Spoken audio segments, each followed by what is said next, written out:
White Death. February on the frontier could kill a man 3 different ways before sundown.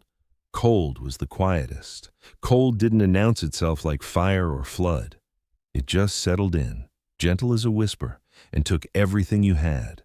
The wind hit first, not wind like back east, polite wind that rustled curtains and bent garden flowers. This was Wyoming wind, February wind, the kind that drove ice crystals sideways through the dark like shattered glass. It tore across the open prairie with nothing to stop it, nothing to slow it, nothing between it and the blood in a man's veins but wool and leather, and whatever stubbornness God saw fit to give him. Lucas Morrison had plenty of stubbornness. He'd ridden through rough weather before, working cattle drives that ran from sunup to midnight and back again. 12 years of ranch work since he was 19, since the fever took his mother and his father followed her into the ground 6 weeks later, leaving Lucas with a saddle, a bedroll, and the understanding that the world didn't owe a man anything but the chance to earn his keep. He'd built his life on that understanding. It was a solid life. It was also, if he let himself think about it, which he mostly didn't, an empty one. But this blizzard wasn't interested in a man's philosophy. It had come on fast, too fast, turning a cold but manageable evening into a wall of white that swallowed the trail, the horizon, and finally the last shred of direction he had left. His horse, a steady bay gelding named Dutch, had carried him faithful for 3 years without complaint. But Dutch had limits. When the wind shifted and a crack of thunder split the sky on winter thunder, rare and terrifying, the gelding screamed, reared hard, and threw Lucas sideways into the dark. He hit the frozen ground with his left shoulder. His body rolled, his right leg caught in a rut of ice-hardened earth and twisted beneath him. And the sound that came next was something he'd remember for the rest of his life. A wet snap, clean and final, like a green branch broken over a knee. The pain arrived a half-second later, white-hot, blinding. He opened his mouth to scream and the wind filled it with snow. Dutch bolted into the white and was gone. Lucas lay on his back, staring up into nothing. Snow fell on his face, his open eyes, his chest. The cold was already working on him, numbing his fingers, his ears, the shattered leg that pulsed with a pain so bright it almost had color. He knew what was happening. He'd seen cattle freeze in storms like this. First, the shaking stops. Then the sleepiness comes. Then you close your eyes and the snow covers you like a bedsheet. And come spring, somebody finds what's left. He was going to die out here, alone. On a Thursday night in February, 13 days past the new year of 1885, with nothing to mark the spot but a drifted-over shape that the coyotes would find before the thaw. No one waiting for him. No one expecting him home. Just the bunkhouse foreman who'd figure Lucas had ridden out the storm at the line shack and wouldn't start wondering for days. Then he saw it. A light, small and gold and impossibly far away, flickering through the curtain of snow like a candle seen through frosted glass. A window, a house, somebody's home. Lucas Morrison rolled onto his belly. He set his jaw against the pane and he began to crawl. Every yard was a war. His broken leg dragged behind him, sending bolts of agony up through his spine with each pull of his arms. Snow packed into his collar, his gloves, the gaps in his coat. The light disappeared behind sheets of white, then reappeared, then disappeared again. He lost feeling in his hands. He lost feeling in his face. But his arms kept pulling, mechanical now, the body working past the point where the mind had any say in the matter. His fingers struck wood, steps, a porch. He dragged himself up one step, then another, leaving a dark smear in the snow behind him. His fist found a door. He hit it once. The sound was barely a tap, the last strength in a body that had given everything it had. The light above him went dark, or maybe his eyes did. The cold had him now, soft and heavy, pulling him down into a sleep that felt almost kind. Then the creak of hinges, a rush of warm air against his frozen skin, hands, warm and strong and sure, gripping his shoulders, and then nothing at all. The doctor's hands. Helen Bradford had been reading when the sound came, so faint she almost mistook it for a branch striking the porch rail. She set down her medical journal, listened. Nothing but wind. She turned back to her reading. Then she heard it again. Not a branch. A thud. Something heavy against wood. She took the lantern from the table and opened the front door. And the cold hit her like a fist. Snow swirled across the porch in horizontal sheets. And there, crumpled against the bottom of her door like something the storm had dragged in and discarded, lay a man. Helen didn't hesitate. She'd been married to a physician for 11 years and had practiced beside him for 9 of those. Hesitation killed people. She set the lantern on the floor, grabbed the man beneath his arms, and pulled. He was heavy, ranch-built, broad through the shoulders, but Helen Bradford was stronger than she looked. She got him across the threshold, kicked the door shut against the screaming wind, and went to work. His skin was gray-white, pulse thready, barely there beneath her fingertips, breathing shallow enough that she had to press her ear to his chest to confirm it. Frostbite beginning on his ears and fingertips, and the right leg. She could see the break through his trouser leg, the unnatural angle below the knee, clean fracture, though the bone hadn't pierced the skin. Small mercy. She cut away his frozen boot with shears, working carefully around the swollen tissue. She set the leg by lantern light, her hands steady the way Thomas had always said they were, steadier than his. He'd told her once, steadier than any surgeon he'd trained beside back in Ohio. She splinted it with pine boards and strips of clean cotton, wrapped it firm but not so tight as to cut the blood. Then she heated stones on the cook stove, wrapped them in flannel, and packed them around his body beneath layers of quilts. She brewed willow bark tea for when he woke. If he woke, he didn't wake. Not that night, not the next morning. The fever came on the second day, hard and fast, the way it does when a body's been pushed past its limits and the cold has crept into places warmth can't easily follow. Helen fought it the way she fought everything, with precision, patience, and a refusal to quit that had nothing to do with stubbornness and everything to do with years of training that no certificate on any wall could fully represent. Cool cloths on his forehead, wrung and replaced every 20 minutes, willow bark tea spooned between cracked lips, herbal compresses on his chest. She slept in the chair beside him, waking every hour to check his breathing, his pulse, the color beneath his fingernails. The house was quiet, except for the wind and his labored breath and the creak of her chair as she leaned forward, again and again, pressing her fingers against his wrist and counting. 2 days, 2 nights. Helen Bradford, the woman the town still called the doctor's wife even though she'd been the one holding the scalpel for the last 3 years of Thomas's life, sat beside a dying stranger and refused to let him go. On the morning of February 14th, the fever broke. His eyes opened. Blue, unfocused, blinking against the lamplight. They found her face and stayed there. His cracked lips moved. "Angel," he whispered. Helen set down the cloth she'd been wringing. She'd been called many things since Thomas died. The doctor's wife, that woman, the widow who won't let go. Nobody had called her anything like this. And for one unguarded moment, something crossed her face that she wouldn't have let anyone see if she'd been less exhausted. A flicker of raw, startled hunger. Not for the compliment, but for the simple act of being looked at with wonder instead of judgment. She folded it away, picked up her stethoscope. "Not an angel," she said. "A doctor, and you're going to live." Valentine's morning. Lucas came back to the world in pieces. Light through a window. Pale winter light, but warm compared to the white death he remembered. A ceiling of rough-hewn pine, the smell of wood smoke, dried herbs, and something medicinal he couldn't name. Pain in his right leg, deep and steady, but contained now, splinted, wrapped, held in place by someone who knew what they were doing. He turned his head. The room told a story. Glass-fronted cabinet filled with amber bottles, each labeled in a neat, precise hand. A shelf of medical texts, their spines cracked and softened from years of use, a framed certificate on the wall bearing 2 names.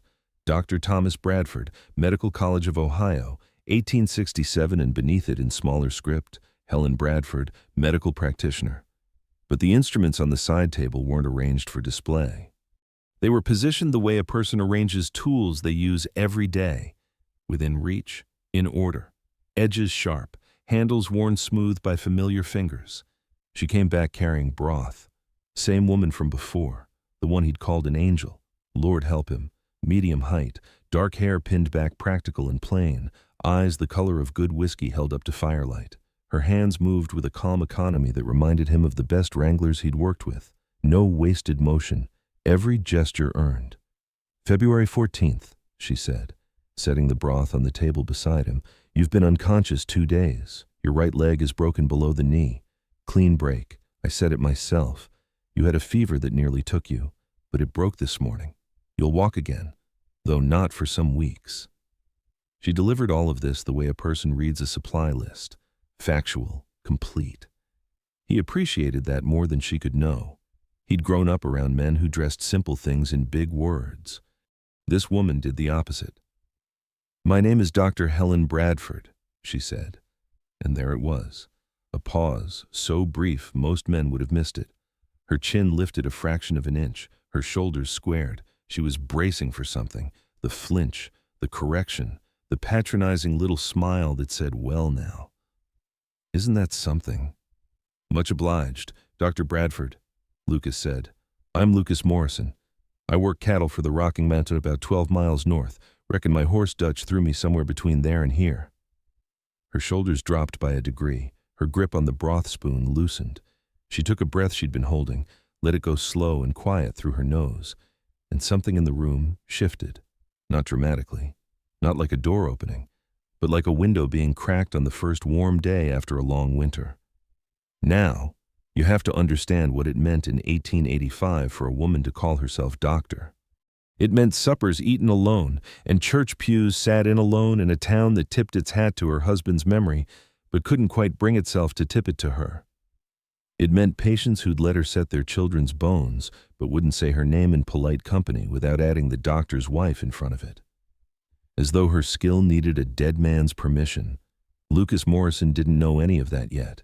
He just knew this woman had saved his life, alone, in a blizzard, with nothing but steady hands and hard-won knowledge, and it didn't occur to him to call her anything other than what she was. Helen left to prepare more broth. Lucas lay staring at the ceiling, his broken leg throbbing in time with his heartbeat, thinking. He owed this woman his life, but something told him that was the least interesting thing about her. The empty waiting room. The first week passed slow and quiet, the way time does when a body's healing and the world outside is still locked in February's grip. Lucas couldn't do much beyond sit up in bed and watch Helen move through her days. She kept a schedule as precise as a railroad timetable, morning rounds of his bandages and temperature. Then breakfast, simple, hearty, nothing wasted. Then the work of maintaining a medical practice that the world had mostly decided didn't exist. Patients came, not many. A ranch wife with a persistent cough, entering through the back door with her shawl pulled up around her face, as though visiting a female doctor was something to be ashamed of. A boy with an earache, brought by his mother who paid in eggs and left without making eye contact. She always come in the back way? Lucas asked after the ranch wife left. Helen was cleaning her stethoscope. She didn't look up. Most of them do. Front door works fine, far as I can tell. The front door has my name on it. That's the trouble. The druggist in town had stopped filling Helen's prescriptions 6 months ago, without a proper physician's signature, he'd said. Knowing full well what he meant and who he was excluding, Helen signed them herself now. Some pharmacists in neighboring towns honored them. Most didn't. She told Lucas these things not with bitterness, but with the flat matter-of-factness of a woman who'd spent her anger years ago and had nothing left but the work itself. After Thomas passed, she said one evening, changing Lucas's leg dressing with hands so gentle he barely felt it. The town council sent Reverend Dalton to suggest I turn the practice into a boarding house, more fitting. They said, more appropriate for a woman alone. What'd you tell him? I told them I'd think about it. She tied off the fresh bandage. Then I opened for patients the next morning at 7 sharp. Lucas almost smiled. You got more sand than most men I've ridden with. Dr. Bradford? Sand doesn't fill a waiting room. She glanced toward the front of the house. Lucas followed her gaze through the open doorway. 6 chairs along the wall, neatly arranged, faithfully dusted. Not one of them occupied. Not one of them occupied for months, from the look of it. Seems to me, Lucas said quietly, The medicine don't care who mixes it. Helen's hands went still over the bandage tray. Her fingers, which hadn't trembled once in 2 days of fighting his fever, which hadn't hesitated over a compound fracture in a blizzard, were suddenly very still.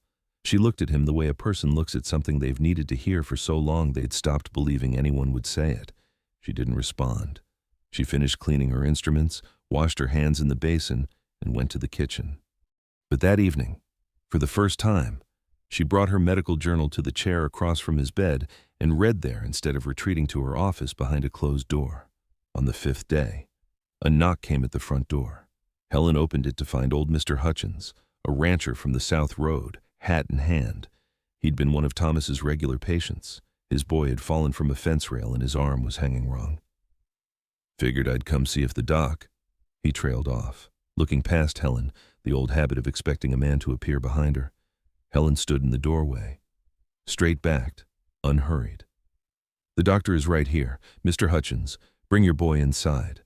Hutchins hesitated, then he looked at her hands, steady at her sides, and whatever he saw there settled something in him. He stepped through the front door. 3 weeks of talking. By the second week, Lucas was on crutches, oak branches that Helen had shaped and padded with scraps of leather, fitted to his height with the same precision she brought to everything. By the 3rd week, he could stand at the kitchen counter and make himself useful, which is how they fell into a rhythm that neither of them planned and neither wanted to examine too closely.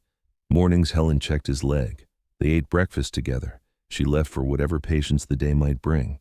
Evenings she cooked, or he did, one-handed, clumsy but willing, and they sat by the fire and talked. They talked the way people do when they've been alone too long and suddenly find someone worth listening to. Not the careful, polished talk of courtship. The real kind.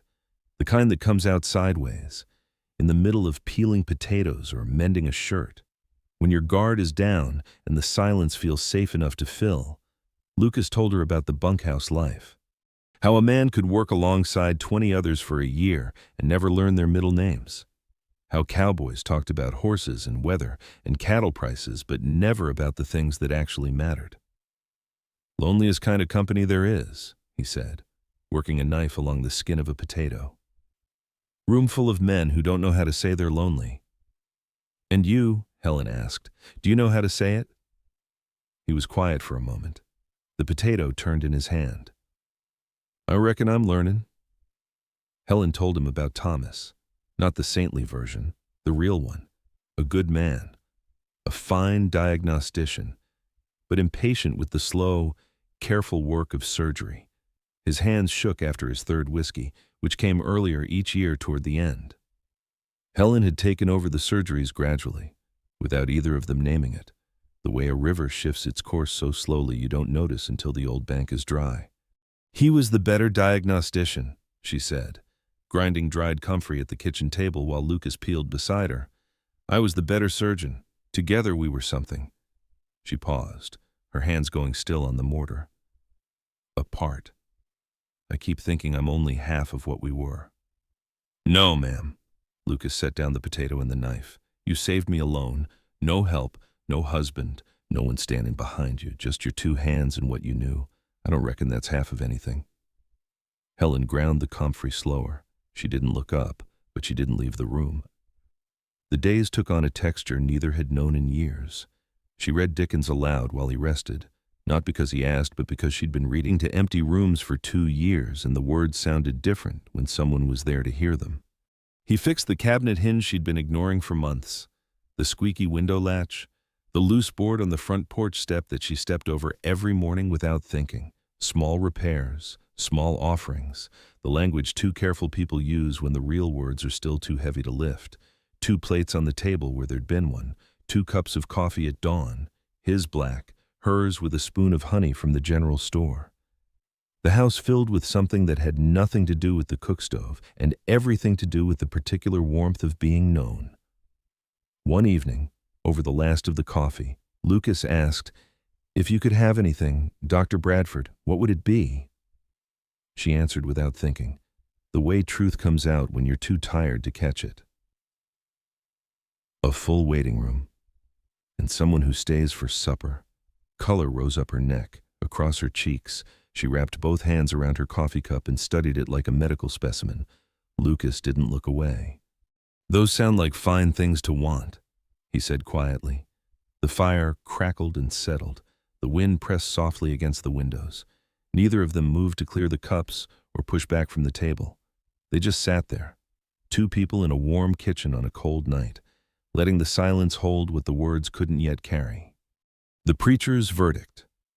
Reverend Dalton arrived on a Tuesday morning, hat in hand, Bible under his arm, and the weight of the town's opinions pressing his thin shoulders into a stoop. Helen saw him through the window, and her face changed. Lucas watched it happen from across the room, the softening he'd grown accustomed to over 3 weeks pulling back behind a mask of professional composure, quick and practiced as a surgeon tying off a wound. "Reverend," she said at the door, "please, come in." Dalton was a thin man with kind eyes and a chin that retreated into his collar when conversations grew difficult. He sat in the parlor, turned his hat in his hands, and cleared his throat 3 times before speaking. "Sister Bradford, I come on behalf of some concerned members of the congregation." He glanced toward the hallway where Lucas's crutches leaned against the wall. "There's been some considerable talk, you understand. A woman of your standing, an unmarried man beneath your roof these several weeks." He turned the hat faster. "Now, I know you've been tending to his injuries, and Christian charity is a fine thing, but the appearance of it, Sister Bradford, surely you see how it looks." "I see how it looks. Reverend," Helen's voice was level, emptied of everything but courtesy. "Perhaps Mr. Morrison could be moved to the boarding house. I understand Mrs. Keller has a room available."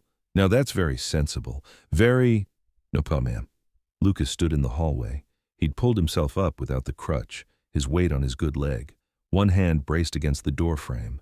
His jaw was set in the way Helen had come to recognize, the expression that preceded words a man had been chewing on long enough to get them right. "Begging your pardon, Reverend, but Dr. Bradford saved my life, set my broken leg, sat up 2 days and nights fighting a fever that was fixing to take me."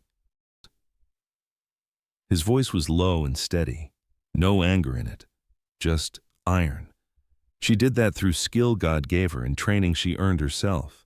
If the good people of this congregation think there's something improper about a doctor treating a patient under her own roof, then maybe those folks ought to examine their own hearts before they come knocking on hers. Dalton's mouth opened, closed. He looked at Helen, then at Lucas, then at his hat, which had stopped turning in his hands. "I will convey your sentiments to the congregation."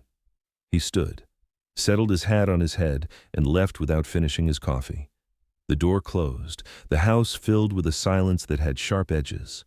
Helen stood very still, her hands clasped in front of her, staring at the place where Lucas had spoken. Something moved across her face, complicated and layered, and then she turned away. Her boots sounded on the pine floor, measured, deliberate. The office door opened, the office door closed. Lucas heard the lock turn. He stood in the hallway for a long time, listening to nothing. That evening, she set his supper on the table without sitting down.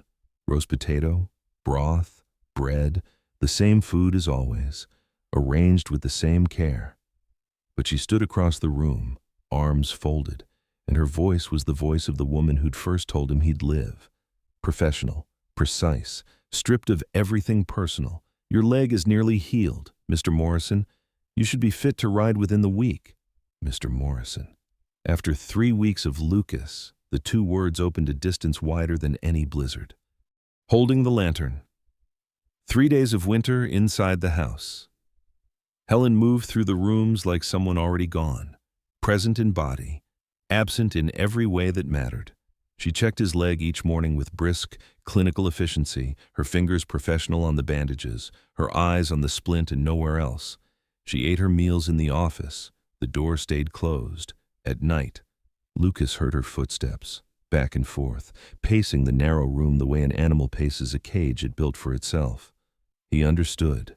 He'd seen horses spooked this way, not by the danger itself, but by the moment after, when they realized how close they'd come to trusting something that could hurt them.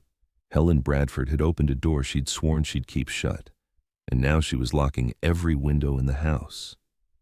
Lucas began packing his saddlebag. Then, on the third evening, hoofbeats in the dark, a rider, half frozen himself, pounding on the door, the Carver ranch, 10 miles south. Mrs. Carver in labor, and something was wrong. The baby turned sideways, the midwife panicking. Blood where there shouldn't be blood. Helen was moving before the man finished speaking. Medical bag, coat, instruments wrapped in clean cloth. She was halfway to the barn when she saw Lucas already there, hitching her horse to the wagon one-handed, his jaw tight against the cold. "You can't drive on that leg." "I ain't got the right to tell you your business. Dr. Bradford?" He finished the hitch and climbed up to the seat. "Don't reckon you got the right to tell me mine." He held out his hand. She took it. 10 miles of frozen dark. The wagon jolted over ruts, and Lucas held the reins steady while Helen sat beside him, her medical bag pressed against her chest, her mind already at the Carver ranch running through procedures, complications, contingencies. Neither spoke. When they arrived, Helen took command of the room the way a general takes a field, calm, absolute. She gave orders, and people followed without question. The terrified husband, the weeping midwife, the neighbor woman wringing her hands by the stove. "Mr. Carver, I need hot water and I need it now. Mrs. Pike, tear those sheets into strips, the clean ones, from the top of the cupboard. Lucas, bring that lamp here, higher. Yes, hold it steady." Lucas held the lantern exactly where she needed it and watched her work. He'd seen skilled people before, horsebreakers, blacksmiths, men who could throw a rope so clean it sang through the air like music. Helen Bradford was beyond all of them. Her hands moved with a certainty that came from knowledge so deep it lived in muscle and bone. And when the baby came, red-faced, furious, screaming into the cold night like it had opinions about the world already, the whole room exhaled at once. Mrs. Carver wept. The baby wailed. Helen cleaned her instruments with hands that had just performed something close to a miracle and showed not a single tremor. Mr. Carver grabbed Lucas by both shoulders, his eyes red, his voice cracking. "Lord Almighty, I thought we was going to lose her. I thought... He couldn't finish. He just gripped Lucas's arms and shook. "Thank God you were here. Doc, thank God." Lucas put a hand on the man's shoulder to steady him. "I ain't the doctor. Mr. Carver." He nodded toward Helen, who was wrapping the baby in clean flannel with hands so gentle the child stopped crying. "She is..." "I just held the lantern." Carver looked at Helen, really looked, the way you look at someone when the fog of panic clears and you see what was there all along. "Thank you, doctor," he said. "Thank you." Helen only nodded, professional, composed. But her hands, settling the baby against its mother's chest, lingered there a moment longer than medicine required. The ride home was dark and quiet. 5 miles of frozen road passed beneath the wheels before Helen spoke, and when she did, her voice was different. Not the professional mask, not the careful distance, something underneath all of it, raw and low and honest. "I'm afraid," she said. She wasn't looking at him. She was looking at the dark road ahead. "Not of what the town thinks. I stopped caring about that a long time ago. I'm afraid of needing someone again, of building something with another person and then standing in an empty house wondering where it all went." The wagon creaked. The horse's breath made clouds in the cold. Lucas held the reins and let the silence stretch. Because some things need room, the way a broken bone needs space to knit. A 1/4 mile passed, then another. The stars were hard and bright above them, winter stars, the kind that looked close enough to cut yourself on. "I'm scared too," Lucas said finally. "Scared I'll ride away from the only person who ever made me want to stay." Neither reached for the other. But when the wagon hit a rut and the seat shifted, the distance between them closed by inches, and neither moved to widen it again. By the time they reached Helen's porch, the same porch where Lucas had collapsed in the snow, they climbed down together, walked up the steps together, and stood in the doorway together, the warm light falling across both their faces. And here's the thing about two people brave enough to say what frightens them. They don't need the dark to hide in anymore. They walk through the door side by side. Worthy of the gift, late March, the snow was melting. Water ran in thin streams along the road ruts, and the first muddy patches of bare earth showed through like promises the ground was making to itself. Somewhere past the barn, a meadowlark sang, tentative, testing, as if it wasn't quite sure winter had finished its business. Lucas's leg was sound. He walked with a slight limp that Helen said would fade by summer, and he hadn't touched the crutch in over a week. There was no medical reason left to stay. They both knew it. They'd been circling it for days, the way you circle a truth too large to face head-on, filling the space with small tasks and careful conversation and a silence that grew heavier each morning. Until Helen packed his saddlebag. She did it the way she did everything, methodically, with a care that said more than words could. Dried herbs for pain wrapped in brown paper, clean bandages, rolled tight. A written sheet of instructions in her precise hand. Change dressing daily. Avoid full weight bearing another 2 weeks. Willow bark tea if pain returns. She'd even wrapped 2 biscuits in a cloth napkin, tucked beside the medicine like an afterthought. Though Lucas knew Helen Bradford didn't have afterthoughts. She set the saddlebag on the table, straightened, clasped her hands in front of her the way she did when she was holding something together by force of will. "You're fit to ride, Mr. Morrison?" Lucas picked up the saddlebag, felt the weight of it, the careful packing, the biscuits she'd thought to include. He walked to the door and put his hand on the frame, the same frame he'd struck with a frozen fist 6 weeks ago. Beyond it, the porch, the melting snow, the road that led back to the rocking M and the bunkhouse, and the life he'd been living before the blizzard, a life that now felt like a coat he'd outgrown.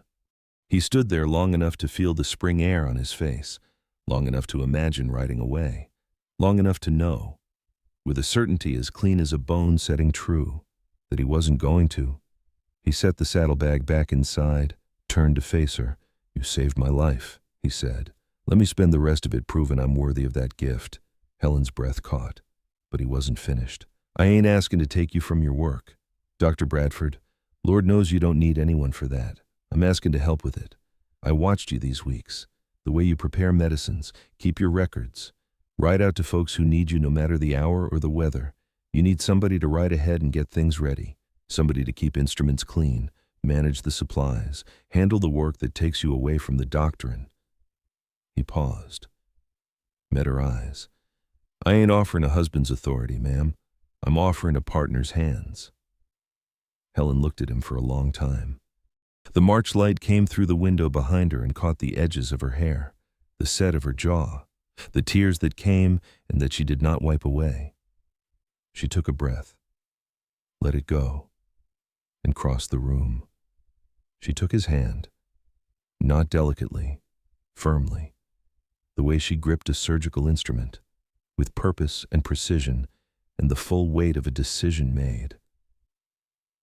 "You already proved your worth," she said, "by seeing me as a doctor first, woman second." That evening, Helen opened her medical journal to a fresh page, under a new heading, Practice Staff. She wrote in her steady, meticulous hand, Lucas Morrison, medical assistant. He read it over her shoulder. Outside, the meadowlark sang again, bolder this time. It was the finest title he'd ever held. The doctor and her partner. They married in April, on the porch, the same porch where Lucas had collapsed in the snow, half dead, crawling toward a light he wasn't sure was real. Helen had lined the railing with early wildflowers, columbine and mountain laurel, blue and white against the weathered wood. Reverend Dalton performed the ceremony, and if his voice carried a warmth that hadn't been there on his last visit, well, people are capable of change, even preachers, especially preachers who've had time to reconsider which side of a question the Almighty might actually be on. The guests were few. Mrs. Carver came, the baby on her hip, fat and loud and thriving, old Mr. Hutchins, whose boy's arm had healed straight and strong, the ranch wife who no longer used the back door. Not a crowd, but real. Enough to fill the porch with laughter and well-wishing, enough to make the house feel like what it had always deserved to be. The weeks that followed built something neither could have built alone. Lucas learned to prepare poultices, his ranch hand steadiness translating into careful, reliable hands that Helen trusted with more each passing week.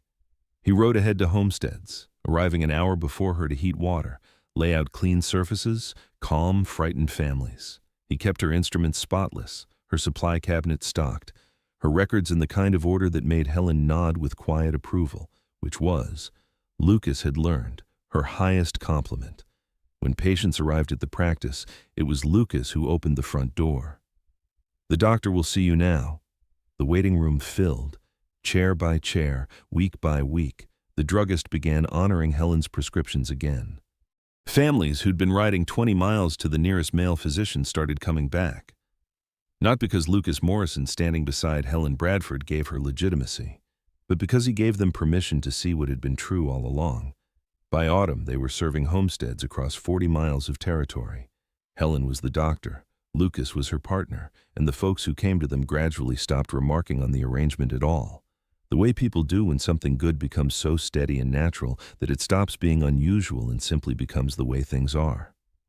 Some folks said Lucas Morrison was the luckiest man in the territory, getting himself saved by the only female doctor west of the Rockies, and I reckon there's truth in that. But Helen Bradford was lucky too, not because she found a husband, she never needed one of those, but because she found someone who saw her clearly. February came around again. Snow fell outside, gentle this time, no blizzard, just soft white drifting past the window like a benediction. Inside, the house was warm. Lucas sat by the fire mending a leather strap for Helen's medical bag. Helen read a journal in the chair across from him, her feet tucked under the quilt he'd bought her in town. A cup of honey-sweetened coffee cooling on the table between them. The lantern burned in the window, the same golden light that had cut through a blizzard 1 year ago and called a dying man home. Lucas watched the snow fall and thought about that night.